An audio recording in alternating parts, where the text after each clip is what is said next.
Sí, el diputado William Soriano, que toda esta deuda que ha venido arrastrando El Salvador le ha generado inconvenientes desde el principio, pero el presidente de la República, Nayib Bukele, ha ido sorteando todos estos obstáculos, en este caso con la recaudación fiscal. Diputado, el déficit ha disminuido impactantemente. Lo hemos disminuido en un 7.6% desde el 2020 con respecto al PIB. Y eso es bien importante porque conforme va disminuyendo el déficit, significa que El Salvador necesita menos deuda, es decir, que requiere endeudarse menos. Ese año lo bajamos al 2.5% y el presidente hacía un anuncio bien importante a través de Twitter y decía que el siguiente año no habrá déficit, es decir, vamos a tener un excedente tributario. Exactamente. Entonces, nosotros creemos que este es el resultado de una disciplina fiscal que no es casualidad, no son decisiones al azar. Y los economistas estos prepago que utilizan las grandes portadas del Diario de Hoy, la prensa gráfica o algunos portales internacionales, han querido limitar a El Salvador en su ejercicio, pero nosotros hemos logrado a través no solo de la legislación correcta y a tiempo con el presidente Bukele, hemos logrado equilibrar las finanzas públicas.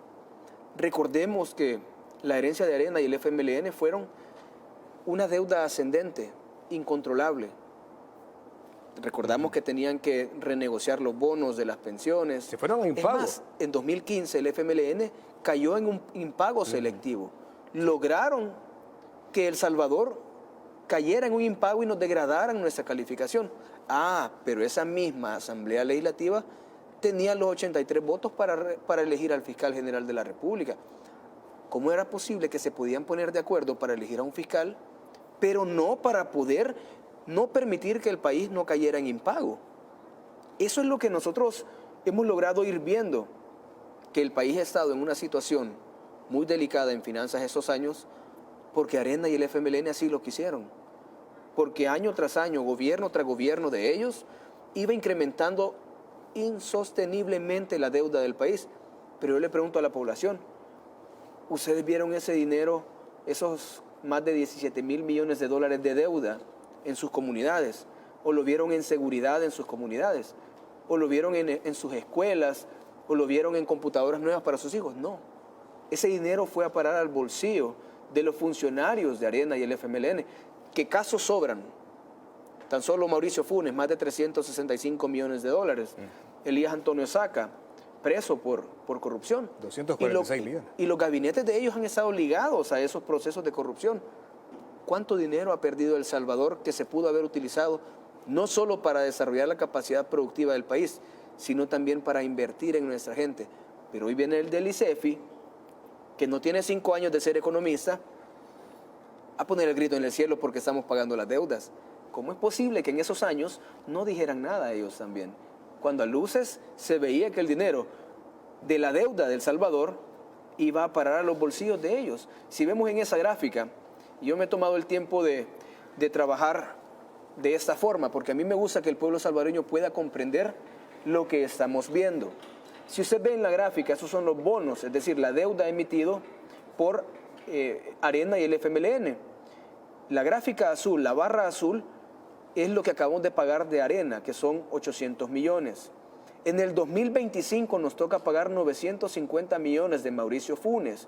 En el 2027 otros 970 millones de Mauricio Funes y también en el 2029 otros 820 millones. Después vienen otros de Arena, 450 millones, otros 250 en el 2034. Nosotros vamos a dejar de pagar la deuda de Arena, es decir, del pueblo salvadoreño, hasta el año 2050. Estos gobiernos tuvieron la desfachatez de no invertir el dinero de la deuda, de robárselo y de endeudar al país hasta el año 2050. Es decir, que las futuras generaciones también van a tener que pagar por los errores de estos gobiernos corruptos. Los que ni han nacido. Exactamente, y lo que nosotros estamos tratando ahorita es, con el presidente, de liberar a los salvadoreños de esta deuda externa. Y estoy seguro que estamos avanzando en la dirección correcta en ese sentido. ¿Sabe lo que hacía el FMLN? Regalar lempitas. Sí. Qué diferencia, ¿no? Con las computadoras que ahora tienen los niños y niñas de nuestras No, era escuelas. mejor que te regalaran un cuaderno. Sí. Te servía más un cuaderno que esas computadoras que daban. Fíjate que hace poco yo tuve la oportunidad de ir a la isla Mianguera y Conchagüita. Son dos islas, el territorio ultramar de El Salvador. Sí. Para mi sorpresa, la escuela ya tiene internet satelital. Starlink. Y todos los niños tienen su computadora y tablet. Y no son lempitas, son HPs de última generación. Ahí es el dinero de los salvadoreños y los impuestos que ellos pagan, a diferencia de los gobiernos de Arena del Frente. Es importante que hablemos del plan antievasión, el plan anticontrabando. Todo esto ha permitido darle más fondos al Estado, al gobierno en este caso, y por supuesto recientemente acaba de finalizar el proceso de recaudación de renta, la declaración específicamente. Entre tantas cosas como esta se ha logrado ya fondear al gobierno actual para que cumpla con sus pronósticos y además con las obras sociales. Sí, eso es bien importante. Los salvadoreños, como yo decía al principio, el que sacrifica, el que perdona al lobo, sacrifica a las ovejas. Y eso pasaba con los gobiernos anteriores. Sí. Los ministros de Hacienda anteriores, hay algunos presos todavía. No solo por enriquecimiento ilícito, sino por algunos casos de corrupción. Pero estos funcionarios estaban al servicio del poder fáctico de este país. Es decir, a la población sí le ponían 500 millones de dólares en impuestos para seguridad, pero por otro lado, a través de decretos, le perdonaban 270 millones de dólares a un puñadito así de empresarios. Es que así funcionaba El Salvador de antes. Esa clase, esa generación de políticos que lo que hacían era servir intereses privados y no a la población, dañaron fuertemente al país. Y ahora que tenemos un ministro de Hacienda muy serio en su labor, que ha decidido enfrentarse directamente a los evasores, arrebatándoles 1.200 millones de dólares que habían dejado de pagar, ahora vemos los resultados positivos. Y la lucha contra los evasores va a seguir avanzando. Ya equipamos a la dirección de Hacienda, que se enfoca directamente en esos cobros, con vehículos nuevos, con equipos, para que puedan ellos hacer también su labor de mejor forma. La Dirección de Impuestos Internos. Sí, y hemos logrado también fondear de alguna forma para que puedan ir más allá aún todavía. Es decir, que el control del Estado llegue de verdad a aquellos que nunca quisieron pagar impuestos. Y hoy los impuestos se pueden ver. Se pueden ver en seguridad, en el combate contra las pandillas, en armamento nuevo, a las fuerzas policiales y protección, en equipos. Se puede ver en las escuelas reconstruidas, en mi nueva escuela. Se puede ver también en los programas de Nacer con Cariño, de la Primera Dama de la República. Se pueden ver en los hospitales nuevos, en la pasarela que construimos en el Benjamín Bloom, en las reconstrucciones que hemos llevado a este país. Ahora sí se ven los impuestos, pero tenían que pagar aquellos que habían sido perdonados. ¿Quién sabe a través de cuánto dinero le habían pagado también a esos funcionarios? Y eso se acabó. A cambio de no perseguirlos. Exactamente. Ahora podemos ver que no pagar impuestos en El Salvador, evadir impuestos es un delito grave y se persigue con toda la fuerza del Estado salvadoreño. Muy bien, diputado Soriano. Vamos a una pausa nuevamente. Vamos a regresar destacando en primer término los favorables números y las condiciones especiales que ofrece el gobierno para hacer negocios. Veamos esta nota. Lo que está haciendo es revolucionario, es en el buen sentido de la palabra, es algo que puede ser el antes y el después de una nación. Hacer las cosas al revés, como nunca se han hecho. Eso es de héroes.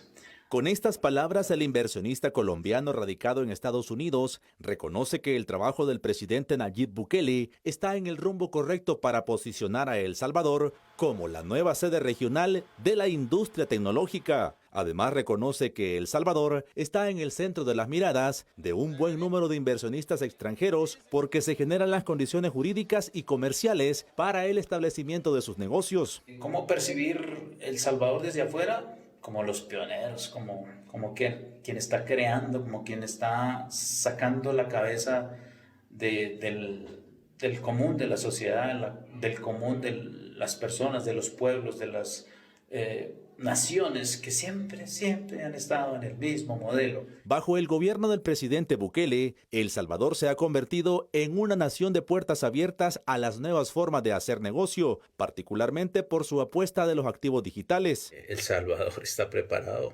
está poquito más aventajado que muchos otros en Europa, en Asia y obviamente en Centro y Suramérica. No podemos incluir a Norteamérica porque es un caos total. El hecho de convertir al país en un centro de operaciones de empresas dedicadas a la innovación tecnológica permite a empresarios iniciar sus contactos con el país. Hay intereses de poder hacer negociaciones y trabajar entonces, qué mejor, en el idioma español, regulaciones de un país que es amigable y por eso estamos abiertos y muy felices de poder participar. Esta apuesta innovadora permite al país ubicarse en un grupo selecto de naciones que han hecho de la industria tecnológica un polo estratégico para su desarrollo. Adonai Flores, Noticiero El Salvador. Agregando a esta nota de nuestro compañero, quiero contarles que los diputados, como lo saben también, aprobaron con 69 votos la Ley de Fomento a la Innovación y a la Manufactura Tecnológica. ¿Qué significa esto, diputado Soriano? ¿Por qué están haciendo todas estas cosas que promueven la inversión? Y ya vimos a un empresario listo para venir a invertir. Sí. Nosotros estamos pensando en la nueva economía salvadoreña. ¿Y cómo vamos a articular una nueva economía que genere mayores salarios, un trabajo de mejor calidad y sobre todo que nos ponga como país en las cadenas de suministro tecnológico del mundo? ¿Cómo lo vamos a hacer? A través de incentivos y un marco legal que sea atractivo para las empresas, no solo salvadoreñas, sino extranjeras. Aquí pueden optar microempresas, medianas empresas, salvadoreños y extranjeros a esta ley. Pero lo importante de esto, y te voy a poner un ejemplo, es que Israel hace más de 3 décadas pasó una ley similar. Y ahora Israel es uno de los países líderes en tecnología en el mundo. Ellos lo hicieron hace 30 años. Tal vez habría pasado en El Salvador si no hubiésemos tenido 30 años de gobiernos nefastos. Pero ahora que tenemos la oportunidad de hacerlo de la mano del mejor presidente que este país puede tener, estamos construyendo las bases de la nueva economía salvadoreña. En su tiempo, Arena y el FMLN se enfocaron en traer al país empleos tipo maquilas. ¿Quiénes eran los dueños de esas maquilas? Los mismos financistas de estos grupos políticos. Ahora nosotros lo que estamos haciendo es abriendo las puertas de nuestro país a inversiones de calidad de verdad, que nos permitan dar un salto importante en la calidad de vida de nuestra gente. Y lo estamos haciendo de esta forma. El Salvador tiene la oportunidad de posicionarse en el mercado de software, de hardware, de servicios de este tipo, de programación, porque ya hemos visto que tenemos la capacidad.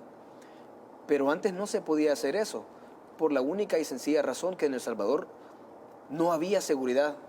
Yo trabajé por varios años como atractor trabajaba gestionando inversiones para el país, en atracción de inversiones a través de Proesa, una institución del Estado. Sí. Y lo primero que nos preguntaban los inversionistas, sí, muy bien El Salvador y todo, pero ¿qué me puede decir de los más de 30 homicidios diarios que se están llevando a cabo en el país? Masacres. No puedo invertir así. Prefiero irme a Costa Rica, prefiero irme a otro país. Allá a Guatemala se iban. Exactamente. Entonces El Salvador perdió por décadas importantes flujos de inversión extranjera en el país, que nos habría permitido crecer a un ritmo diferente en la economía. Ahora lo estamos haciendo porque somos el país más seguro de la región. Y cuando nos pregunten los inversionistas cómo está la seguridad en el país, le vamos a preguntar, le vamos a decir, somos el país más seguro de la región. Y si no nos cree, vea los reportes de Costa Rica, Guatemala, Honduras, Nicaragua y el resto de la región. Y eso es sumamente importante para poder construir la nueva economía que estamos soñando y planificando con el presidente Bukele. Claro que el presidente va a seguir contando con el apoyo de la bancada de Nuevas Ideas en esta tarea que estamos logrando llevar a cabo, de construir una economía resiliente, diferente y más fortalecida, que no dependa solo de ciertos sectores. Ya lo demostramos que con el Bitcoin se generó más inversión y más turismo en el país, pero ahora con esta ley estamos enfocándonos a un cierto grupo de empresas, pero también para fortalecer la cadena pequeña, micro, pequeños y medianos empresarios. El Salvador por décadas exportó talentos, cerebros que se iban a trabajar a las mejores empresas. Hay un salvadoreño que yo lo conozco personalmente que trabaja ensamblando los cohetes de SpaceX, de Elon Musk. Sí. ese talento perfectamente puede regresar al país, establecer su empresa en tiempo récord y gozar de todos los incentivos fiscales y poner su talento, su conocimiento al servicio de la economía salvadoreña. Eso es lo que estamos haciendo ahora. Y si hablamos de los incentivos, específicamente, ¿qué es lo atractivo para un inversionista? Bueno, yo tengo un capital, me voy a El Salvador, ¿qué me ofrece El Salvador? Lo importante es cuando tú estableces una nueva inversión es en cuánto tiempo recupero esa inversión. Nosotros le hemos dado incentivos del no pago de renta por tantos años. Eso te permite a ti como inversionista acortar el plazo de recuperación de inversión. Sí. Totalmente atractivo, pero también el marco legal que engloba esa actividad en específico, no hay otra ley similar en la región. Y eso nos va a posicionar en el ojo de los inversionistas. Ellos van a decir, bueno, en El Salvador me están dando estas garantías, hay seguridad jurídica, hay incentivos fiscales, hay mano de obra preparada, se están graduando 20,000 ingenieros y licenciados al año en El Salvador. Hay seguridad ahora, ya no existen aquel temor de las pandillas, ya no se paga renta. Claro que sí, El Salvador ahora puede optar a ser el hub tecnológico de la región y yo creo que sí lo podemos lograr. Sí, diputado, y este que no es un tema de nación, no es un tema de todos, ¿por qué no votaron los de la oposición? ¿Qué excusa tienen? Bueno, la excusa de ellos es que no quieren contribuir a todo aquello que genera un bienestar a El Salvador. Algunos dicen, liberen allá a los pandilleros, otros se oponen a las escuelas, a la remodelación de las escuelas, otros se oponen a las obras, otros se oponen a la ley Nacer con Cariño.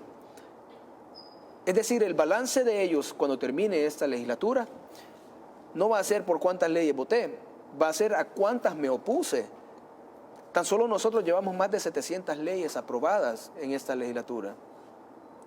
Desde la Comisión de Hacienda, donde soy secretario, desde la Comisión de Economía también, donde soy secretario, y la Comisión Financiera, hay un buen porcentaje, la gran mayoría, de los decretos aprobados en esta legislatura.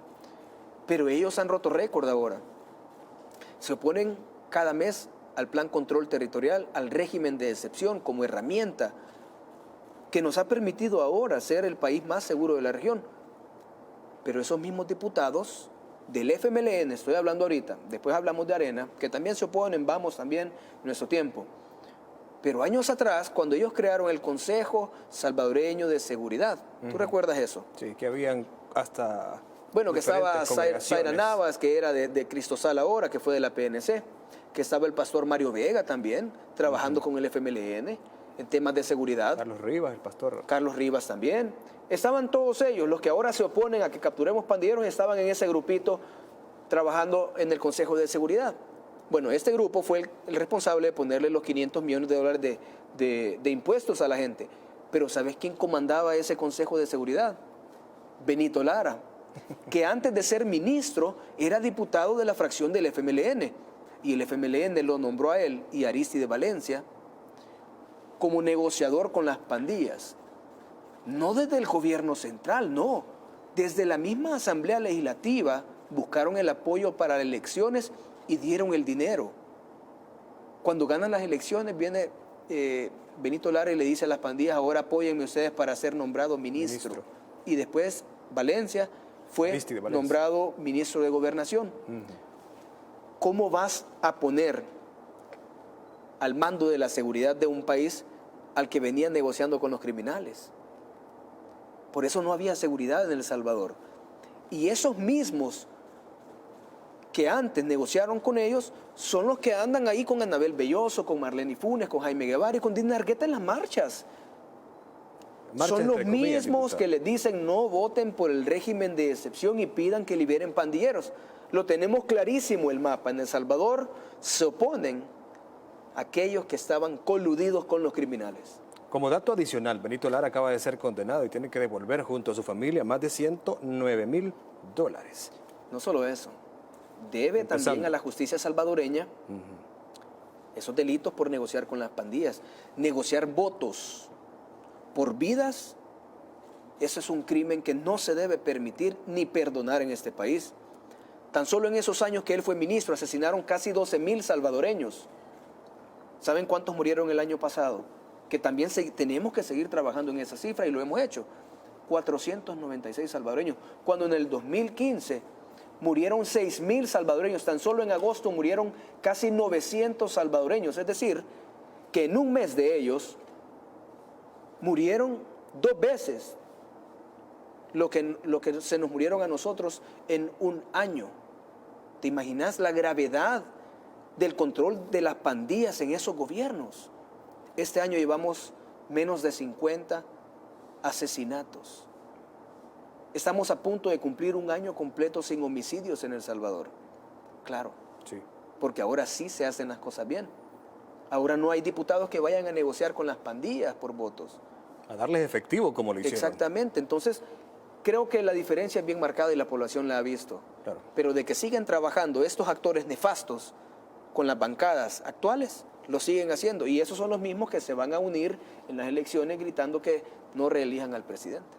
Bueno, de nada les va a servir, creo yo, porque la gente está clara en este país, diputado. Estamos más que claros, no solo los que viven aquí en El Salvador, sino también mis queridos hermanos de la diáspora que se han volcado a invertir en sus comunidades de origen, en sus municipios, llevando desarrollo no centralizado, sino descentralizado, creando oportunidades de empleo en sus municipios de origen y convirtiéndonos en un país mucho más ágil en el crecimiento económico.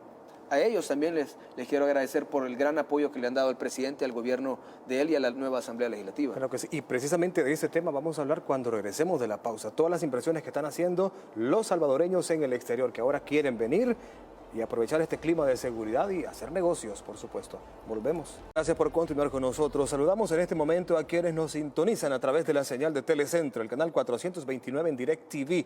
Su cita es cada noche con la entrevista de Noticiero El Salvador a las 9 de la noche, hora centro.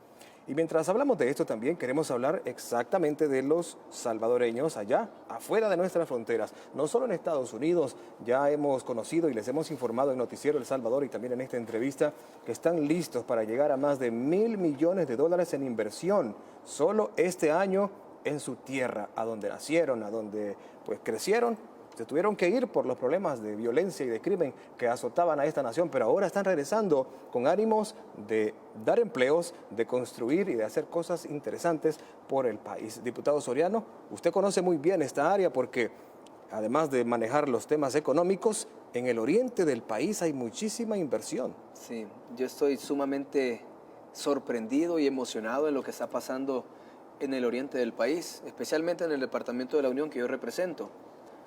Está cambiando impresionantemente.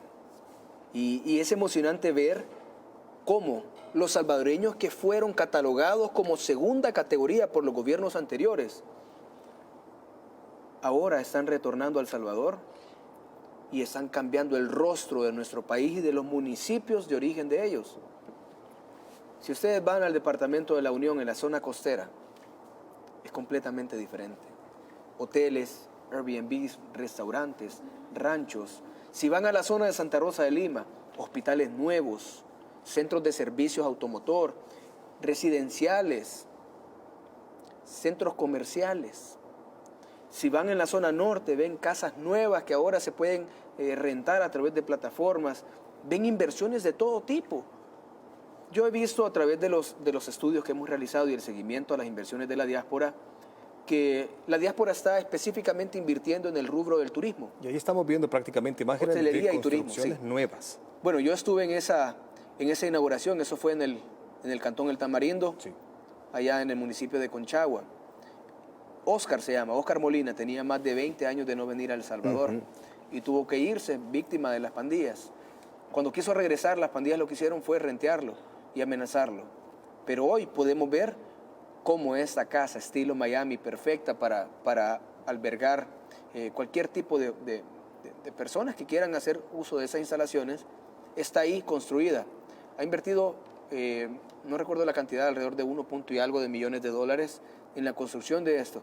Pero lo más importante es que están contratando personas locales, personas que viven en las comunidades de origen de ellos. Y esa es la forma en la que nosotros estamos logrando descentralizar las inversiones. Porque antes los grandes inversionistas decían, yo me quedo en el área metropolitana de San Salvador. Y no había desarrollo en la zona oriente del país. De Lempa para allá decían que era otro país. Exactamente, ahora estamos viendo que el gran motor del desarrollo descentralizado se llama diáspora salvadoreña. Yo quiero agradecerles de todo corazón el trabajo que están realizando, por confiar en este nuevo país que estamos construyendo y sobre todo por venir y ser parte de él. Porque ahora no solo van a poder votar por primera vez en el 2024, sino que ahora pueden regresar a su país con la certeza de que ningún pandillero en sus comunidades va a llegar a exigirle dinero por vacacionar, o va a llegar a rentearlo, o va a llegar a amenazarle. Ahora pueden venir con total libertad. Y yo he tenido sorpresas gratas en el territorio. Personas que tenían más de 30 años de no venir al país, que me dicen: diputado Soriano, por primera vez en 20, 30 años, con lágrimas en los ojos, he podido regresar a ver a mi familia, he podido regresar a El Salvador. Y esto lo hemos hecho gracias al trabajo del presidente Nayib Bukele y de ustedes, el apoyo que le han dado. Claro que sí, y esto viene a generar también condiciones para el tren del Pacífico, para el aeropuerto, que se está ya en miras de iniciar en aquella zona. Claro que sí, nosotros hemos logrado, como te decía, el presidente está visualizando una nueva economía, una economía que también dependa mucho del turismo y de los servicios. Y el oriente del país había estado excluido de todo eso. Lo que pasaba es que nuestra gente tenía que emigrar y tenía que mandar remesas. Era más rentable para los gobiernos anteriores que mandara remesas a que se quedara trabajando la tierra.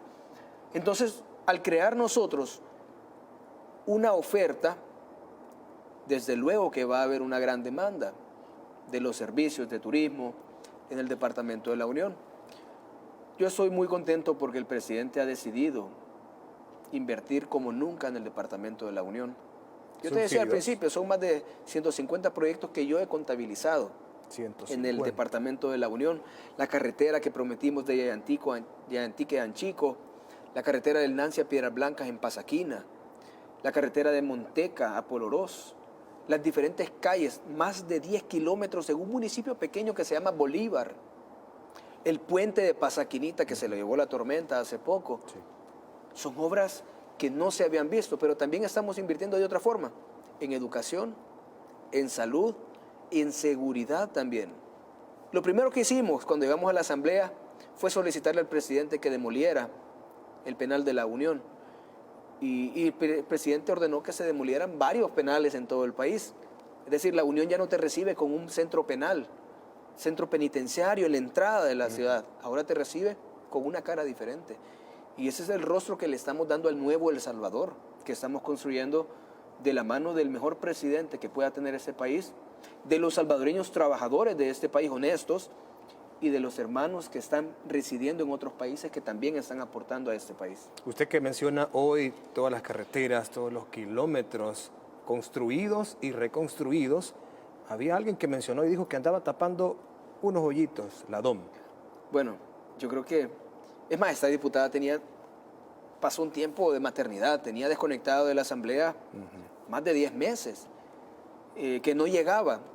Entendible, tenía su proceso de maternidad, pero se tomó más meses.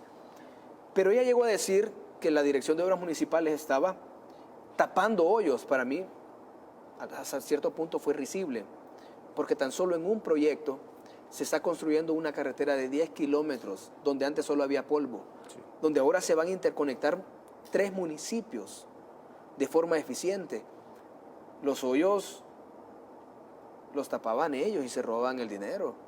Nosotros no andamos tapando hoyos, andamos recarpeteando completamente las calles, construyendo calles donde no habían, construyendo puentes donde no existían. Y la diferencia la está viendo la población. Más de 600 kilómetros ya pavimentados a través de la Dirección de Obras Municipales. Increíble. Y eso creo que es un reflejo de que los impuestos de los salvadoreños se están utilizando de la forma correcta. Caso que no pasaba en los tiempos que gobernaba Arena. ¿Qué pasaba con el dinero de los salvadoreños cuando gobernó Arena? Bueno, los salvadoreños conocen, se lo robaron. ¿Qué pasó con el FMLN que dijo que prometió un cambio en El Salvador? También se robaron el dinero, por eso el presidente y muchos no salimos de ese partido. Es más, queremos que se cancele ese partido por andar financiando grupos delictivos. Pero la realidad ahora es que El Salvador está cambiando, que el dinero se está utilizando, que El Salvador tiene liquidez para pagar sus compromisos financieros, para invertir en obra social, para invertir en educación, en infraestructura pública y sacar nuestro país del hoyo en el que ellos lo sumieron decididamente. Es que es una nueva generación de servidores públicos. Yo Yo acabo de cumplir 32 años. ¿Cuántos años tenía Lorena Peña sirviendo en el ejercicio público? ¿Y qué había hecho? ¿Qué había logrado Lorena Peña para El Salvador? ¿Qué había logrado Margarita Escobar, que anda huyendo? ¿Qué logró Norman Quijano para El Salvador? Es más, ¿qué logró un Portillo Cuadra, que ahí está todavía en la Asamblea Legislativa? Todos estos personajes demostraron que llegaron a servirse del pueblo y no a servir a la gente. Por eso la población debe ser muy cautelosa a la hora de ver en quiénes confían a futuro. Yo creo que nosotros hemos demostrado junto al presidente que no solo tenemos la capacidad de transformar este país, de saldar las deudas históricas, sino también de sacar este país del hoyo en el que ellos lo dejaron, el hoyo de inseguridad, de falta de educación, falta de salud adecuada para nuestra gente, falta de finanzas públicas sanas. Y lo hemos logrado en un corto tiempo, comparado con lo que ellos tuvieron. Sí. Hace poco cumplimos 2 años en la Asamblea Legislativa y le puedo decir a la población salvadoreña con todo orgullo que les estamos cumpliendo. Ley de pensiones, ley de agua, seguridad y todo aquello que esperaron por décadas. Muy bien. Son muchísimas cosas más, diputado, de las que podríamos platicar, pero se nos acabó el tiempo. Gracias por haber venido, ¿no? Bueno, no, gracias a ustedes por hacernos la atenta invitación. Agradecerle a la población salvadoreña por siempre estar sintonizando el Canal 10. Recuerden, antes controlaban la verdad aquellos que tenían el dinero y el poder económico. Hoy lo controlan ustedes. Ustedes son los que se van a las fuentes de la verdad. Porque ahora El Salvador está cambiando totalmente. Y eso creo que es un rol muy importante de Canal 10, el diario El Salvador, de poder informar a la población como se merece. Claro que sí, diputado William Soriano. Muy amable una vez más y feliz noche también. Pasen buenas noches. Igualmente. Gracias a ustedes, amigos televidentes, por su sintonía. Hasta mañana. Que Dios los bendiga. Suscríbete al canal del diputado William Soriano y activa las notificaciones dándole clic a la campanita.